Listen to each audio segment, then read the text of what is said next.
80 ते 90 पोस्टमॉर्टम करणारी मुलगी स्ट्रॉंग नसेल का? दबाव आणून तिला जीव द्यायला प्रवृत्त केलंय. डॉक्टर तरुणीच्या बहिणीचा आरोप. फलटण उपजिल्हा रुग्णालयात कार्यरत असलेल्या तरुण महिला डॉक्टरच्या आत्महत्येनंतर तिच्या कुटुंबियांचा उद्रेक झालाय. आत्महत्या केलेल्या युवतीच्या चुलत बहिणीने सांगितले की तिच्यावर पोस्टमॉर्टम अहवाल बदलण्यासाठी सतत दबाव आणला जात होता.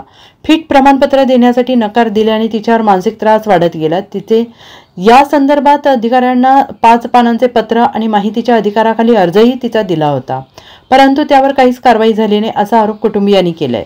चुलत बहिणीने सांगितले की दररोज 80 ते 90 पोस्टमॉर्टम करणारी आमची बहीण कमी ताकदवान नव्हती, ती आत्महत्या करू शकत नाही असं कुटुंबाने ठामपणे म्हटलेलं आहे. मुख्यमंत्री आणि वरिष्ठ अधिकाऱ्यांनी केवळ हातावर लिहिलेल्या सुसाईड नोटवर न जाता तिच्या दिलेल्या पत्राची दखल घ्यावी अशी विनंती त्यांनी केली आहे. कुटुंबियांनी सांगितलं की ती घरातील करती मुलगी होती, तिच्या शिक्षणाचे कर्जही अद्याप फेडले नव्हते. आमची मुलगी परत येऊ शकत नाही, पण तिच्या आईवडिलांना आधार देण्यासाठी तिच्या छोट्या भावाला नोकरी मिळावी अशी मागणी त्यांनी सरकारकडे केलेली आहे. Bureau report, SBN Marathi, Phaltan.